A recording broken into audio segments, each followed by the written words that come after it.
Tonight, cultural concerns at the Paul Dojack Youth Centre. Regina police investigate a shooting on Ray Street. And why Saskatchewan nurses are worried about their safety. Live from our studios in Regina, this is CTV News. Good evening. Two elders formerly working at the Paul Dojack Youth Centre are raising concerns about a lack of cultural education for employees at the facility. They say this after they say one breached sacred ceremony protocols recently. Donovan Mace explains.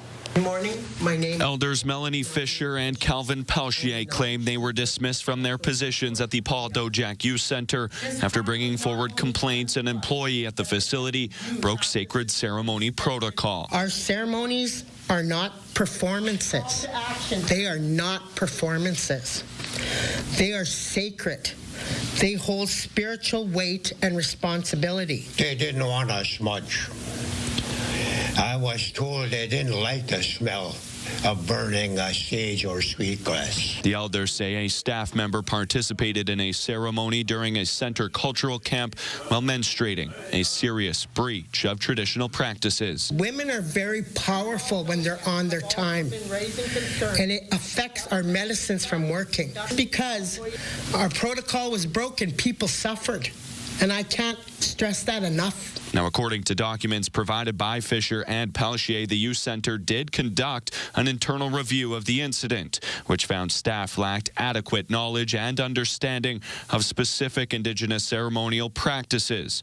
Minutes from a meeting after the incident say the employee was spoken to by management, showed significant remorse, and no further disciplinary action was taken, something the elders feel did not go far enough to address their concerns. I would like culture mandatory there for all employees so they understand. They don't have to believe, they don't have to practice. I just want them to understand what these boys, all the stuff they've been through. In response to CTV News, the Ministry of Community Safety, formerly the Ministry of Corrections, Policing and Public Safety, says it remains committed to cultural awareness and learning within the Paul Dojack Centre and other facilities, adding providing education on cultural protocols to all employees is a priority, and the ministry continues to review its policies to ensure best practices. Now, according to correspondence provided by Fisher and Pelchier, both were notified December 5th of their impending terminations after a weeks-long back and forth over the incident's handling. In accordance with their contracts, both will be paid their regular salaries until January 3rd. Donovan Mace, CTV News, Regina. The Regina Police Service is investigating a shooting last night on the 800 block of Ray Street. Just after 10:30 p.m., officers were called about an altercation. When officers arrived, they found a man suffering from a gunshot wound. He was taken to hospital and is in serious but stable condition. The area was blocked off for several hours. Anyone with information is asked to call police or Crime Stoppers. Regina Police Service has charged a 64-year-old man with sexual interference and sexual assault on a person under 16 years of age.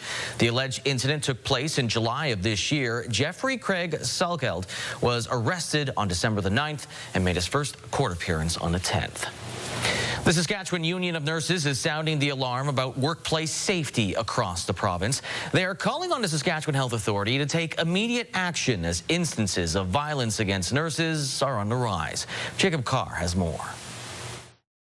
A recent incident outside of Regina General Hospital where two men were arrested and reportedly found with guns and other weapons is one in a long list of a widespread issue affecting Saskatchewan nurses, according to the president of the Saskatchewan Union of Nurses. In our recent survey this fall, we had nearly 70% of SUN members reporting that they've experienced violence in the last 12 months in their workplace. That's more than 2/3 of nurses in this province. Boynton says that finding was from a survey of more than 1,800 SUN members, and their office is fielding reports of unsafe work conditions and violence from nurses every day. It's an ongoing discussion that's been happening for years, long before I even became a nurse.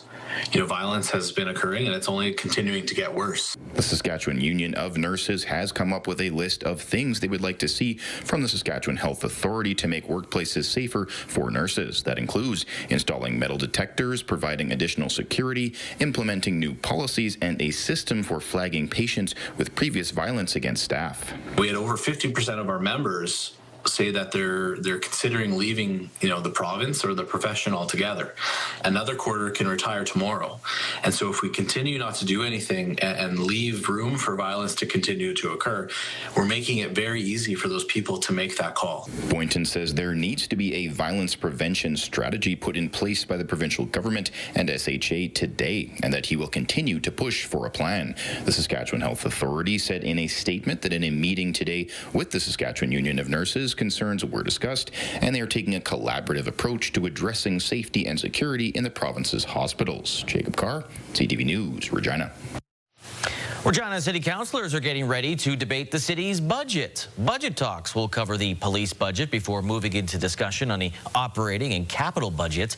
As it stands, the budget forecast includes a 7.82% utility rate increase and a mill rate increase of 15.69%. That would cost the average household an extra $369 annually if it is approved as is. The budget proposal also includes a full look at potential options to save money, but the mayor does caution it's part of the ongoing efforts for more transparency for taxpayers. It's a double-edged sword. On the one side, it demonstrates what that takes. It demonstrates the state of our reserves, our income, all those things. But the other side, it has caused stress in our community, and that's an unintended consequence. That's something that I've taken as feedback that I don't want to see happen in the future. So I think there's going to be some lessons learned going through this as to what's the appropriate balance. 84 delegations are listed to address council over various items in the budget. The meeting is set to begin Monday at 9 a.m. It's going to be a long week. City of Moose Jaw has passed its budget for 2026 with a 6.95% mill rate increase. That's down from the initial proposal of a 9.04% hike, but will still run most taxpayers about an extra $140 per year. Council passed the revised budget unanimously on Thursday after a series of special council meetings to discuss the budget. It includes funding for a range of road and sewer repairs, along with planning for the eventual closure of the city's current landfill and the creation of a new one.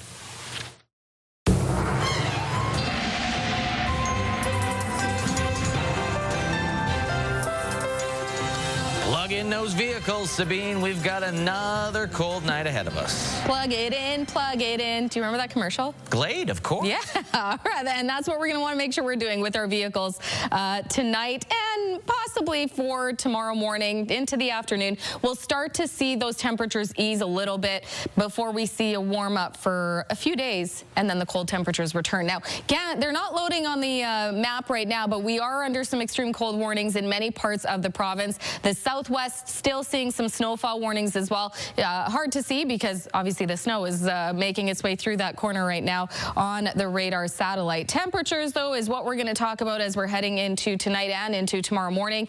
They're not too bad right now. I mean, still below the average, which we're usually sitting at. The wind chill, we're not quite in the -40s for parts of southern Saskatchewan just yet, but again, that is going to change as we head into the overnight. Now, the average daytime high, -7. We warmed up to a nice balmy -22 today, and that will be the same as we head into tomorrow, but I'll have details in your forecast. Lee? All right, thanks, Sabine. Fuel prices are falling, believe it or not, as the cost for a tank of gas is as low as it's been in years at this time of year near the holidays. And with many other things continuing to cost more, people are happy to take some relief where they can get it. Keenan Sorkon reports. It's nice. It's kind of a godsend, I guess. The price of a liter of gasoline is at a 5-year holiday low. Fueling up across Saskatoon on Friday would cost you anywhere from $1.09 to $1.17 a liter. The lowest prices approaching Christmas since 2020, when COVID saw prices fall during a massive supply and low demand for fuel. We've seen markets move away from $70 a barrel oil back to $55, $56 a barrel oil.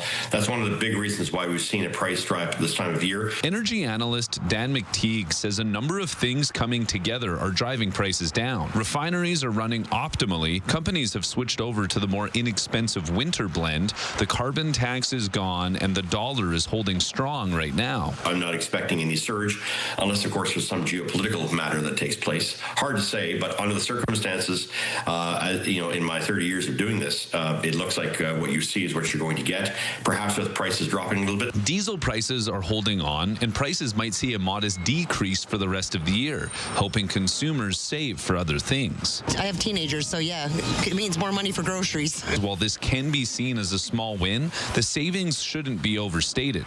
It's welcome news, but I don't view it as being a great cure for some of the inflationary challenges that Canadians are still continuing to bear. Willoughby says other costly expenses like groceries or shelters aren't going down nearly as fast as fuel is, making for a modest relief overall. When I look at what the typical Canadian would spend in terms of their expenses, usually well over $1,000 a month in groceries. I doubt we're doing $1,000 a month in fuel purchases. But as winter progresses, Willoughby will be keeping a close eye on how fuel affects the price of other goods, which could slow increases seen elsewhere. Maybe this could be an extended period of happiness for the consumer. Keenan Sora Khan, CTV News, Saskatoon.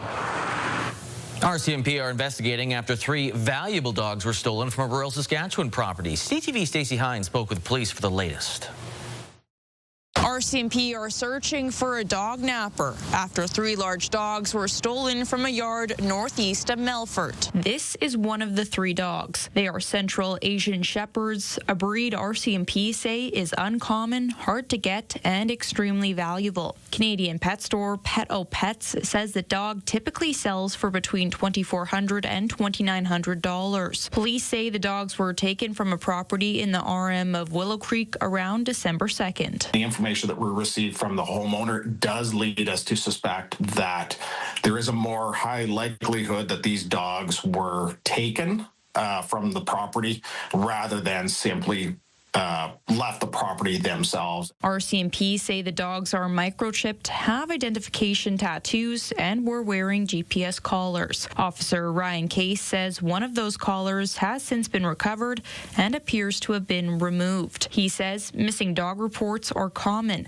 but cases where dogs are stolen are not. But for us to get involved, there's got to be at least some sort of information that leads us to believe that this was actually as an act of a crime being stolen. Case says they're also looking into a separate report of dogs possibly being stolen in the same area, but says information on that file is limited. For now, RCMP are asking people to be on the lookout. Anybody in this province could help further investigation because these dogs could be anywhere in the province. They could be Manitoba, they could be in Alberta. It's really hard to say. Anyone with information is asked to contact RCMP or Crime Stoppers. Stacey Hine, CTV News, Saskatoon. The University of Saskatchewan researchers is exploring new ways to build roads that can better withstand our cold prairie winters. As CTV's Laura Woodward reports, it could mean fewer potholes. So these light colors are the aggregate, the stones. Engineering professor Hytham Solomon is studying asphalt, looking at how different mixtures could improve durability. What happens if we build roads at colder temperature, how this affects the performance, and what we can do to resolve this issue. Using specialized testing facilities that can mimic freezing conditions, Solomon and his research team are examining how different asphalt mixes perform. We close the door, run the machine to simulate these freeze flow cycles. By developing asphalt that can be laid in colder temperatures, the construction season could be extended, leading to longer-lasting roads with fewer cracks and potholes. If you start with a good quality construction, you have a good quality road, so you are reducing the chance of damage to the road surface. While this type of research isn't new, it's the first time it's being tested for Saskatchewan-specific conditions. The research is still in its early stages. The goal is to first prove the concept in a lab before eventually eventually testing it on a small section of Saskatoon roadway. So we'll select like a few hundred meters within the city and try this new product or new technology or whatever the outcome that will come from this research. Laura Woodward, CTV News, Saskatoon. After the break, another Conservative crosses the floor, moving the Liberals one seat away from a majority. Plus, more Epstein photos are released featuring many high-profile men.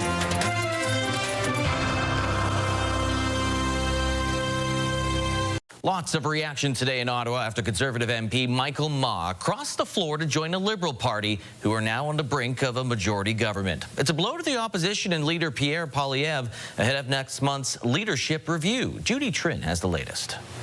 To our newest member of the Liberal Party, Michael Ma. Plans for Michael Ma's defection were completed just a few hours before the Prime Minister announced it. Sources say the stealthy move was initiated by Natural Resources Minister Tim Hodgson, who represents a neighboring riding. Wow, such a big welcome. Thank you. Few saw it coming. Ma was dancing at the Conservative Christmas party a day earlier. He even posed with Pierre Poilievre for photos. On X, his secret Santa, Conservative MP Kurt Holman, says he gave Ma an Amazon Fire Stick and wants it back. Poilievre says Ma is letting down the people who elected him to fight for an affordable future and will have to answer to them. Ma was elected this past April in Markham Unionville. In the riding, nearly 60% of residents are from China or South Asia. Regional Councillor Joe Lee campaigned for Ma. He says many constituents support Carney's recent moves to improve relations with China and India. By and large, they think the Prime Minister make a good move. This follows Chris d'Entremont's floor crossing in November. The Carney government is now at 171 seats, just one away from a majority, and are open to courting others. They realize, like we do, that we're in a trade war and that serious solutions are required. And they are required every day to go through this charade of obstruction. That is a soul-destroying experience for many Conservative members of Parliament. In the new year, there could be as many as 4 by-elections, and they're not all safe Liberal seats. As for Pierre Poilievre, he'll have to answer questions about the defections when his leadership comes up for review in January. Judy Trin, CTV News, Ottawa. A firm no today from Ontario Premier Doug Ford on the idea of selling the province's $80 million inventory of U.S. booze and give the money to charity. A few days ago, Ford said he needed to talk to the province's Liquor Control Board about the idea. Well, we aren't going to do that. This is President Trump that's trying to attack our economy. He's trying to take jobs. And really, the wine industry in Ontario has seen a 79% increase. This is helping Ontario with jobs and people with jobs. And until he makes a deal, a fair deal for Canada and Ontario, the answer is absolutely not. So we want to protect Ontario jobs. And Donald Trump's trying to take every job he possibly can off us, and I'll never stop fighting for the people of Ontario. Manitoba, Prince Edward Island, Nova Scotia, and Newfoundland, Labrador have all sold some of their alcohol from America for charity. Meanwhile, in Washington, new images from the estate of the late Jeffrey Epstein have been released showing the convicted sex offender with several powerful men, including U.S. President Donald Trump and former U.S. President Bill Clinton. The photos were put out by House Democrats. CTV's John Vennavalley-Rao has the details. 19 pictures were selected and released by Democratic lawmakers. Images showing Epstein with entrepreneur Richard Branson and film director Woody Allen. A shot of Microsoft founder Bill Gates and one of U.S. President Donald Trump, along with 6 women whose faces were redacted. These photos were in the possession of the Epstein estate, and so that includes pictures that maybe were sent to Epstein, perhaps he took himself. There's a photo of Epstein and co-conspirator Ghislaine Maxwell standing with former President Bill Clinton. Epstein posing with former Trump advisor Steve Bannon, and images of sex toys. The Democrats say the House Oversight Committee received 95,000 images from the Epstein estate, and they're going through them. I think anything that we release is significant. I think people should be able to make judgments on their own as to what they see in these photos. For us, this is about transparency. All of the men in the photos have long denied any wrongdoing, and some of the images were already public. None of them show underage girls or indicate any criminality. When or where they were taken is not disclosed, but they do raise more questions about Epstein's connection to the rich and powerful. Here, Epstein is seen with Trump. Another photo shows a bowl of novelty condoms with a caricature of Trump's face. Trump was at one time a friend of Epstein, but has denied knowing about his abuse of girls and women. The photos are separate from the Epstein files that the U.S. Department of Justice has been ordered to release by December 19th. Meanwhile, Republicans are accusing Democrats of cherry-picking the images to embarrass President Trump. John Vanavelli-Rouse, CTV News, Toronto. King Charles sharing good news about his cancer in a video message for the Stand Up to Cancer campaign. Doctors have told him his early diagnosis and effective intervention means his treatment can be reduced in the new year. I know from my own experience that a cancer diagnosis can feel overwhelming. Yet, I also know that early detection is the key that can transform treatment journeys, giving invaluable time to medical teams and to their patients the precious gift of hope. These are gifts we can all help deliver. The news that King Charles is responding to his treatment is the biggest health update from the royal since he revealed his diagnosis in February of 2024. Coming up, it's day 8 of the 12 Strays of Christmas. Tonight, we introduce you to a cat you would actually love to wake up to.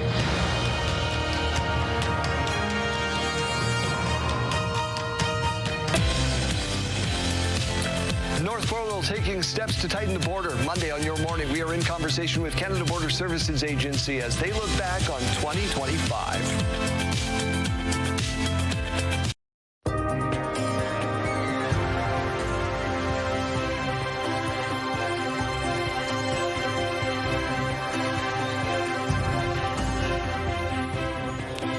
We protect the electronic equipment. That's why the water bottle was on the floor. Just in case anyone was wondering. Okay, let's get to your forecast.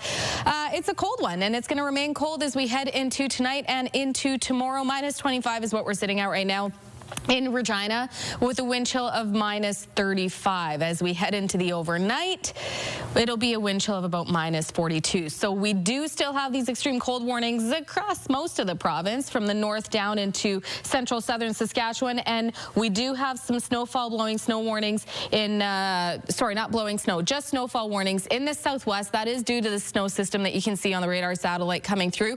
With Environment and Climate Change Canada, the messaging is that per hour, anywhere between 3 to 6 centimeters of snow could be falling in that area. Now, the system is not going to last long, and I'll show you that now as we take a look at what's to come heading into this evening. That system should clear out as we head into the overnight, and it's going to just stay in the southwest there, and that's going to continue heading south as you start your day tomorrow morning, waking up to clear conditions, frigid temperatures. Many areas in the province still will be waking up to some minus 40 wind chill values to start your day. As the day goes on, we'll start to see those wind chill values warm up a little bit, and we'll see some seasonal-like conditions as we head into Sunday. So you'll see more of that cloud cover rolling in by Saturday evening into Sunday, seeing a mix of sun and cloud, temperatures easing as well. And we will see more of that snow coming through, but most of it is looking like it'll stay in northern Saskatchewan. So central southern Saskatchewan will most likely be in the clear as we look at active weather. And that'll change as we take a look at what's to come in the 7-day forecast. But over the next couple of days, especially for the weekend, if you are doing any traveling on the roads, the only thing I would suggest is just keep an eye on the highway hotline. Just with those really cold temperatures, sometimes we can still have some slick conditions on the highways, especially after the snowfall that we have seen. And then into Sunday, we will start to see not above zero temperatures, but around seasonal. And by Monday, we'll start to see above seasonal temperatures, where we're starting to see a bit of a more warm up. More cloud cover also rolling in. Now, in terms of snowfall totals, this is what we're looking at between now and to first thing tomorrow morning. Maple Creek area could see up to 4 centimeters of snow, and trace amounts for Swift Current, Assiniboia. Not really much else for central southern Saskatchewan, but the north by Sunday morning could see some trace amounts of snowfall as well, anywhere between 1 to 3 centimeters of snow. Temperatures is what we're focused on tonight. Very cold. These are all, of course, temperatures without the wind chill value, but again, I'll just keep saying it. We will see those wind chill values getting back into the minus 40s as we head into your overnight and into tomorrow. Minus 34 tonight for Saskatoon and North Battleford. Minus 23 mainly sunny for Saskatoon tomorrow. Minus 24 mainly sunny for York in the southwest. Getting close to seasonal for Maple Creek. Mostly cloudy. Minus 11, minus 17 with a mix of sun and cloud for Swift Current. Minus 19 for Moose Jaw with a mix of sun and cloud. And the southeast also minus 21 for Weyburn and Estevan. Seeing more sunshine tomorrow. And minus 19 with a mix of sun and cloud for Assiniboia. For Regina tonight, yeah, it's a cold one. Minus 31, wind chill of about minus 42.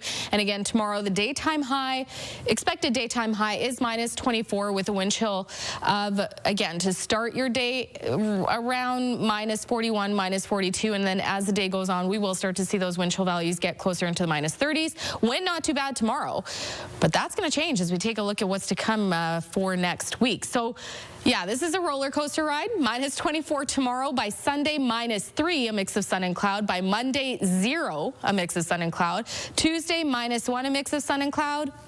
Wednesday is where it's going to get not very nice. Expecting snow, winds up to 65. Minus 5 is the daytime high. By the evening, though, dropping to minus 23. By Thursday, winds up to 60. Minus 20 is the expected daytime high. And then by Friday, we're back to seasonal at minus 10.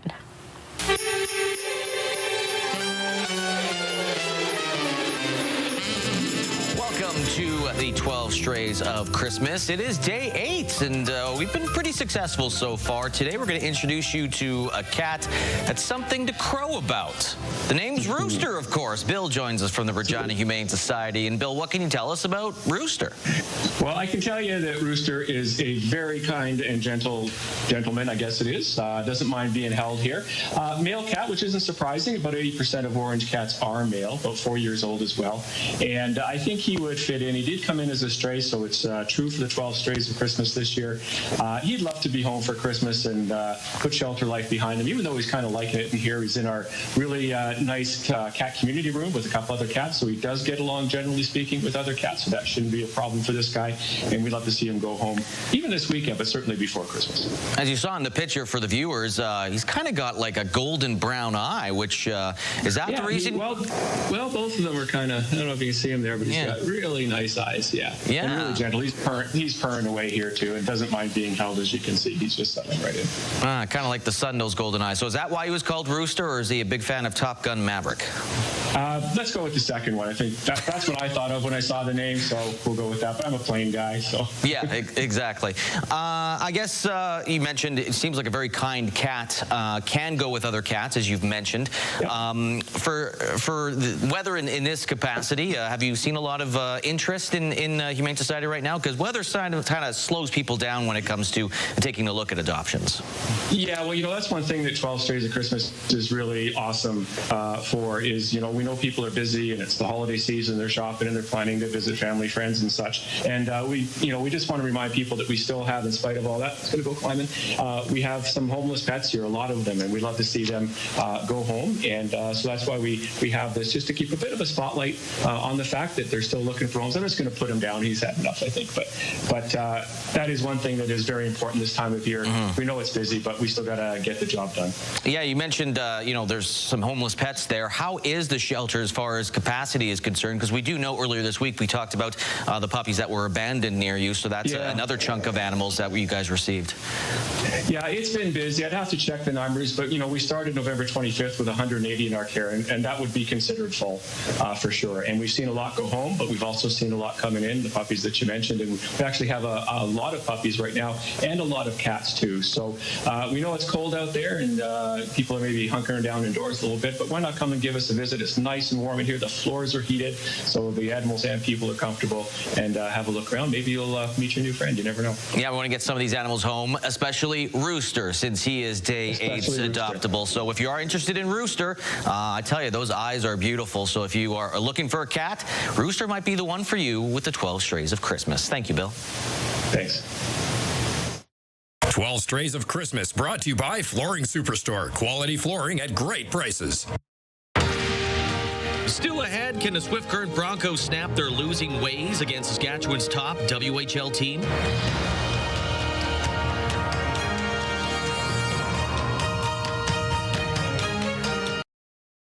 Wardrobe consideration in part by Colin O'Brien Men's Shop. The Swift Current Broncos look to snap a WHL season-high 9-game losing streak tonight as they host the Prince Albert Raiders at the Innovation Plex. Crossing over, Heisey drops it off, centering feed. That one rebound, and the Raiders score. Now, Prince Albert has the best record in the East Conference based on games played and have outscored Swift Current 9-0 in their previous 2 meetings this season. Puck drop is 7 o'clock. Also, Moose Jaw Warriors travel to Medicine Hat to take on the Tigers. Well, a history-making hockey goaltender has made her way to Edmonton, playing for MacEwan University. CTV's Evan Kenny has more on her journey and how she's hoping to inspire future players. As the MacEwan women's hockey team hits the ice for practice, Taya Curry takes to the net.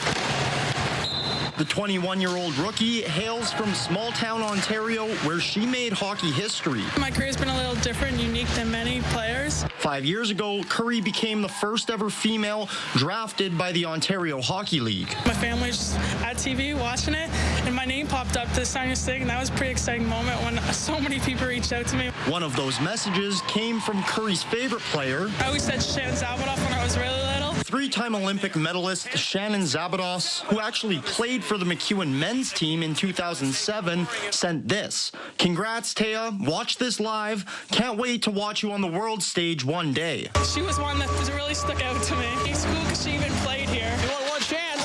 Save Curry. But the world stage wasn't to be. Curry never played junior, instead heading to the NCAA, where she was sidelined with a serious knee injury. Curry's right there with a big save once again to keep this game at 0-0. After that adversity, Curry's coach says the netminder still brings a winning attitude. How she takes, everything she does really in a professional manner is really impressive, and has really made a positive impact on our team. Same as Curry does for the players back in her hometown, who she trains in the off-season. It's definitely a great feeling, like being a role model for so many young girls and even girls in my community, and just seeing them look up to me, especially the little goalies, is so rewarding. Curry and the Griffins are back in action January 9th. Evan Kenny, CTV News, Edmonton. Still ahead, today's the deadline to get in on a class action lawsuit against Loblaws price fixing on bread.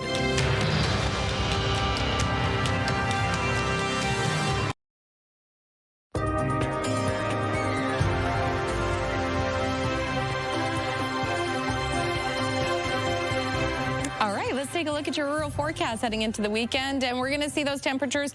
The wind chill value we'll start to see come down as we head into tomorrow later in the day. We'll still see a lot of sunshine, though, and the temperatures, yes, they're still cooler than what the average daytime highs are sitting at. Many areas in the -20s, like Hudson Bay, -22, -23 for Watrous, -19 mostly cloudy for Lloydminster, Meadow Lake, -21 with a mix of sun and cloud, and Wynyard, -24, mainly sunny. When we get closer to the southern border, some areas, in particular the southwest, we'll see some warmer temperatures. -11 for Maple Creek, -16 for Leader, and -17 for East and Cypress. All those areas in the southwest expecting to see mostly cloudy conditions.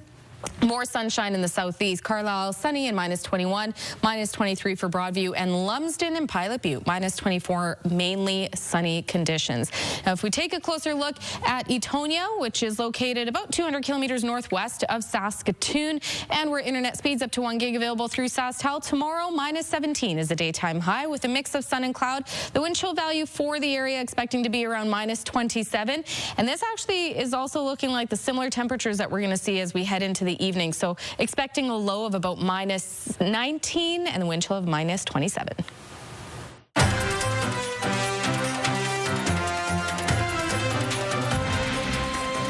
There's been an outpouring of support from leading American doctors for a Saskatchewan woman unable to access timely treatment at home. Jolene Van Alstyne has opted for MAID to end years of suffering, but earlier this week her plight was publicized by American commentator Glenn Beck, who has now arranged for her treatment south of the border. Wayne Mantica has the latest. Jolene Van Alstyne remains in a Regina hospital suffering from complications related to a parathyroid disease. She needs surgery but has faced difficulty in obtaining referral to a specialist in Saskatchewan. She has applied for MAID to end years of suffering. This week it drew the attention of American political commentator Glenn Beck, who invited Jolene's partner to appear on his show. I love her with all my heart, and I will do anything to get her the help she needs if it's out there and available. It has resulted in offers of help from leading American specialists. A Florida hospital has volunteered its services at no cost.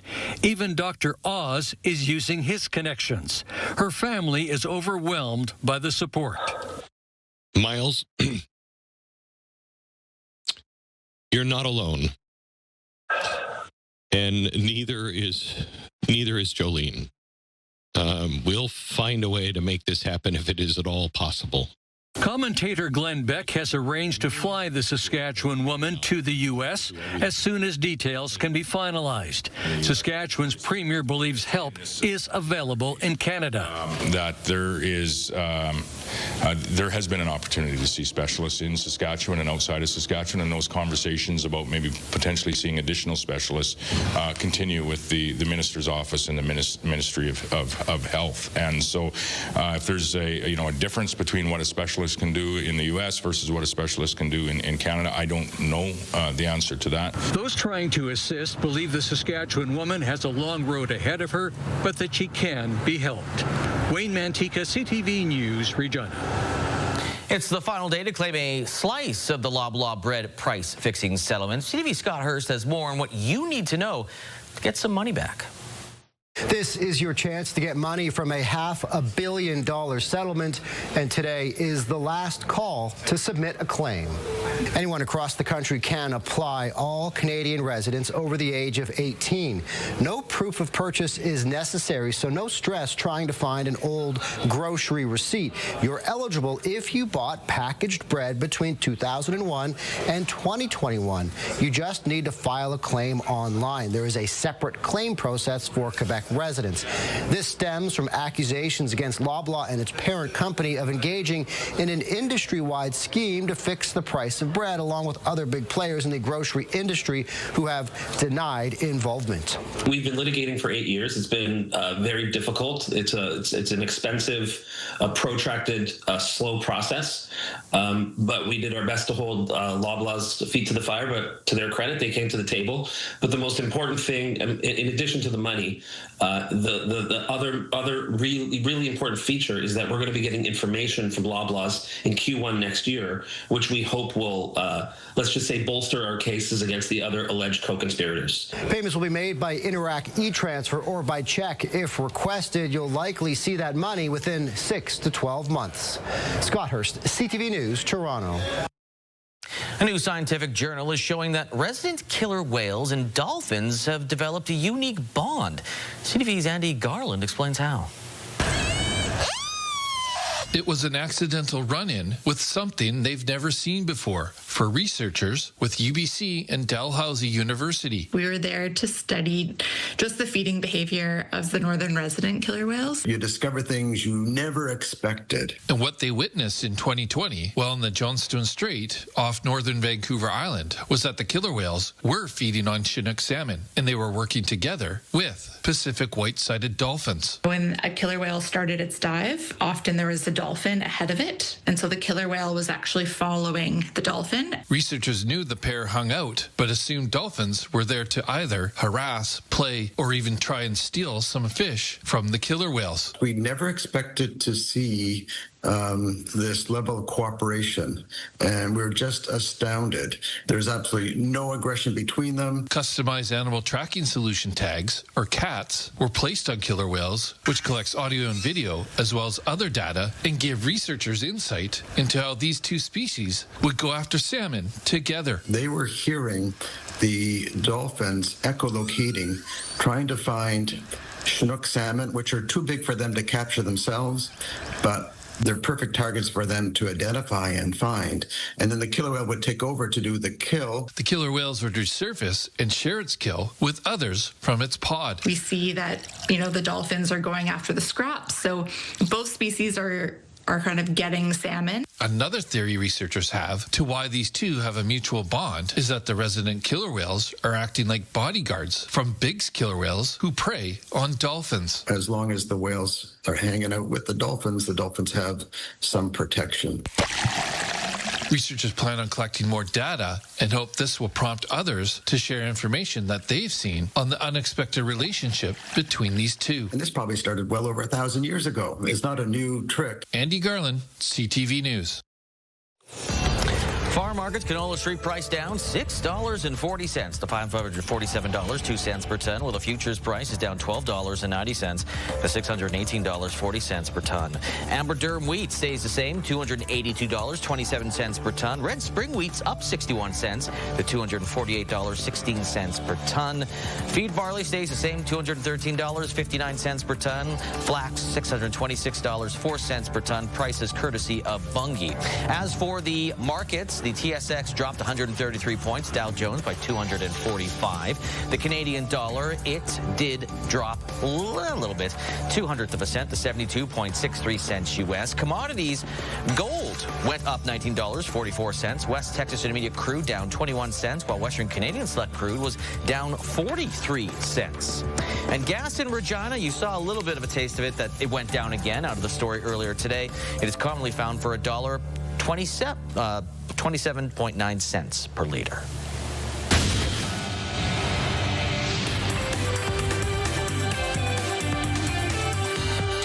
Shovels will be in the ground in 2029. The first track will run between Ottawa and Montreal. But eventually, the high-speed line will run 1,000 kilometers from Toronto to Quebec City. Ottawa announced a new Alto line last winter, saying it will cut travel time in half, with trains moving at 300 kilometers an hour. The cost of the rail project pegged between $60 and $90 billion. Lululemon shares ended the day almost 10% higher after the company announced its CEO is leaving. Stock in the yoga-wear retailer has been dragged down this year, with more competition and knockoffs making it into the market. The company reported earnings yesterday and is raising its profit forecast. Cannabis stocks also gaining today after reports the American president will ease restrictions on the drug. Reclassifying marijuana in the U.S. could land it with common prescription painkillers. Right now, it's in the same class as drugs like heroin. Those are your business headlines. I'm Marilla Fernandez.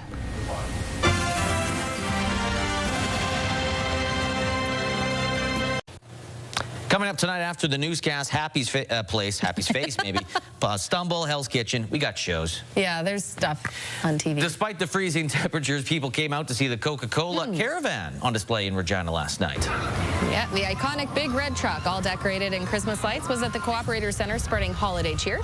Folks got some free Coke products and even a visit from Mr. and Mrs. Claus. If you missed the truck visiting last night, it will make a stop at the Sunrise Library on December 17th. No polar bears? No. And Estevan RCMP collected over 1,000 pounds of food in their Fill the Cruiser events. They managed to fill 2 emergency vehicles with toys as well, and we'll take those over to the Estevan Food Hamper and Angel Tree, a local Christmas charity. The food will go into food banks in the southeast, and the Mounties thank everyone for their generosity. So a lot of goodwill as we get closer and closer to Christmas time. It's time. How much time do we have left? 20 seconds. Okay. We do have a Christmas dad joke that I've remembered because I forgot the card. What is a Christmas tree's favorite treat? A Christmas tree's favorite treat. Yeah. DJ, do you know the answer? No. Ornament. No, I don't know. Ornaments. Oh, so close. That's so bad.